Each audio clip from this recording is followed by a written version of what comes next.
first presenter is Suhail Gurm, and Suhail is a mathematics student here at Rowan. He's also in the Honors College, and he will be presenting his work entitled K-12 School Lunch System Reform and Ethical Analysis. Thank you.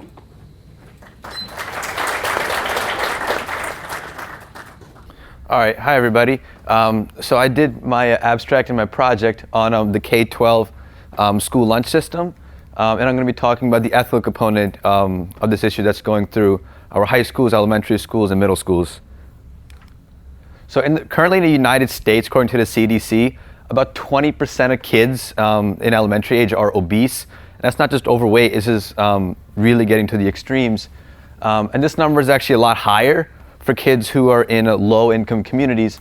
And while there's many factors that contribute to this issue, we'll be looking into a lot of the community factors, especially the school systems themselves, just because kids spend so much time in school. Most of their days during the school year they spend over there, eat 2 out of their 3 meals usually at school. So this is a really important community aspect to look into for this problem. So there's really 2 sides to the argument for school lunch reforms. One is, of course, the scientific arguments of how healthy is the food and things like that. Those arguments are pretty obvious and they really can't be refuted. Even the common people know that that is not very healthy. So even though the scientific research says the same thing, but the ethical component of this issue is what we're going to be exploring today, and that's much more complicated and is really one of the things that hinder the progress in this issue. And while many schools have tried to implement some changes within the past 10 years, a lot of them have not been adequate and really have kind of gone backwards instead of forwards.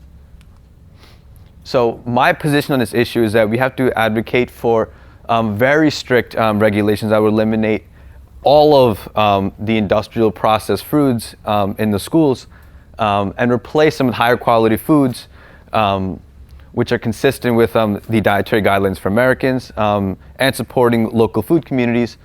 And this is going to be funded using state tax dollars. So there's a lot of potential ethical issues in this claim, which we'll explore right now. So first thing is that these regulations, putting them in place, can be supported by John Stuart Mill's greatest happiness principle, which pretty much says that the morally right acts are the ones going to cause the most overall happiness, increase the happiness of the general welfare the most. So these regulations will of course be consistent with this principle because you're giving the kids a much more sound nutrition plan, and that will increase the happiness and productivity of the children.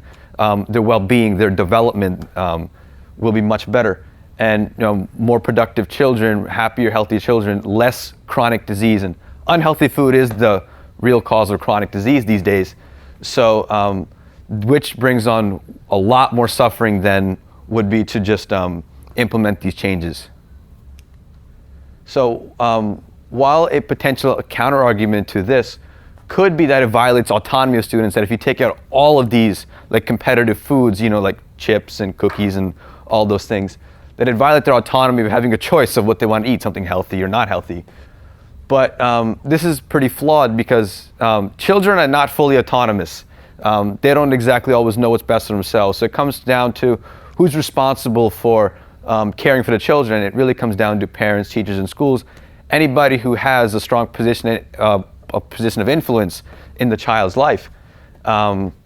So giving them, knowingly giving them unhealthy foods would be very morally wrong, especially under the greatest happiness principle, because you're going to be increasing the suffering that happens in the future just from an instant pleasure right now.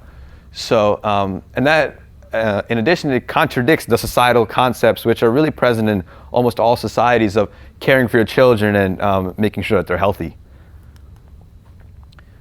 So the biggest counter-argument to these regulations is that it reduces the revenue for the schools.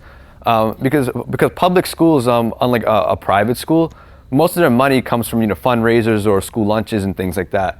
So by implementing these changes, you could really harm the amount of revenue that the schools have, which that revenue usually goes right back into the schools, into activities and supplies and things like that. But while that sounds great at the surface, this is a big problem because according to Immanuel Kant and his theory called the categorical imperative, in a nutshell, it pretty much says that it is completely morally wrong to use somebody as a mere means just to get something out of it, even if that's a good consequence. So just using the students as a means just to give them unhealthy food, just to generate revenue, even if it benefits them, is not the right way to do it. Even though you have good intentions, it's extremely morally wrong to do it in that way, and you should find a different way to do that. So that is an extremely large problem with this claim that it's going to hurt the revenue because we can just as easily find other ways without using the students and really, in the long run, causing more harm. So the implementation of this is a little tricky, which is why it's been so hard. So first thing, with these tax dollars that we're going to be using to implement these, you have to make sure that they're allocated and distributed properly, because then you could run into even more injustices. Because right now, even where they have funding for schools and things like that, there's a big inequality in it. Like you probably noticed in some of your school systems that other districts maybe get more funding or less funding, and these schools got new flat screen TVs, and here we have we don't even have an AC or something. So appropriate allocation of this is also important to make sure that kids from low-income communities, who again suffer a lot more from these dietary issues, are not exploited even further. To make sure that they do not, because in low-income communities, a lot of the kids over there rely on reduced lunches, prices, free lunches, and food stamps. So their income will be hurt even more. So if they don't get the appropriate tax dollars to fund these programs, they're going to get, the amount of suffering that they'll get will just be magnified through that. And this again is very challenging to place because it requires a lot of effort to really swim against the current and implement these changes. So the best way to really apply these things that I talked about before is really through leadership that's grounded in virtue ethics.